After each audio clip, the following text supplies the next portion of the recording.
तो काफ़ी teenagers boys and girls मेरे पास में आते हैं कि doctor I have the recurrent pimples, और मुझे बार बार पिंपल्स हो रहे हैं, और जब मैं मेडिसिन लेता हूँ तो मेरे पिंपल ठीक हो जाते हैं, लेकिन जैसे ही मेडिसिन मैंने बंद किया उसके बाद फिर से पिंपल्स। तो इसका कोई मुझे परमानेंट सा कोई ट्रीटमेंट बताइए। तो देखिए 2-3 बातें आपको समझनी ज़रूरी है।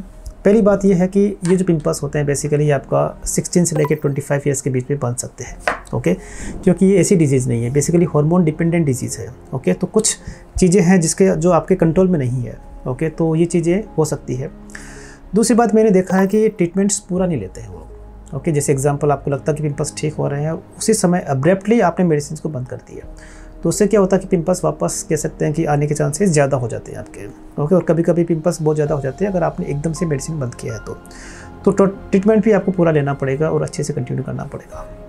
थर्ड और मोस्ट इंपॉर्टेंट पार्ट जो मैंने देखा है कि आप लोग क्या करते हैं कि सारा डॉक्टर पे डिपेंडेंट हो जाते हैं मेडिसिन को लेके, कि मेरा मेडिसिन ठीक करेंगे या डॉक्टर ठीक करेंगे, जबकि ये बात बिल्कुल ठीक नहीं है। देखिए मेडिसिन पिंपल्स का सबसे लास्ट ट्रीटमेंट होना चाहिए, और मैंने देखा है कभी कभार एक पिंपल होने के बाद भी डॉक्टर के पास में जाते हैं कि doctor I want the treatment for the pimples.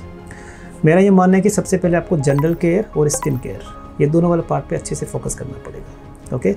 General care का मतलब ये है कि आपका अच्छा स्लीप होना चाहिए, आपका डाइट अच्छा होना चाहिए, हेल्दी डाइट होना चाहिए, आपका एक्सरसाइज करना चाहिए आपको, है ना, तो ये ज़्यादा ज़रूरी है। और इसके बाद में अगर कोई दूसरा कॉज बन रहा है तो उसको भी ठीक करना चाहिए, जैसे कि हार्मोनल कॉज हो गया। और फेस वॉश, मॉइस्चराइज़र और अच्छा स्किन केयर ये वाला होना चाहिए। इसके लिए मैंने एक छोटा सा वीडियो बनाया है, तो उसको आप ज़रूर देखना। तो पहले आप अपने डाइट पे फोकस कीजिए, अपने लाइफस्टाइल पे फोकस कीजिए, ट्रीटमेंट आप पूरा लीजिए, ओके। हाँ, और कुछ पार्ट है जो हमें थोड़ा एक्सेप्ट करना पड़ेगा, लेकिन हाँ अगर इन चीज़ों का सबका ध्यान रखोगे तो मुझे उम्मीद है कि आपके पिंपल्स ज़्यादा नहीं बनेंगे, या फिर बनेंगे भी तो बहुत कम बनेंगे, क्योंकि पिंपल्स को ठीक करने के बाद ठीक रखना बहुत ज़्यादा ज़रूरी है, ओके। तो होपफुली ये चीज़ आपके समझ में आई होगी। सो और भी कोई क्वेश्चन हो पिंपल्स के बारे में तो मेरे से ज़रूर पूछना, मैं उसका रिप्लाई करता हूँ। Thank you so much.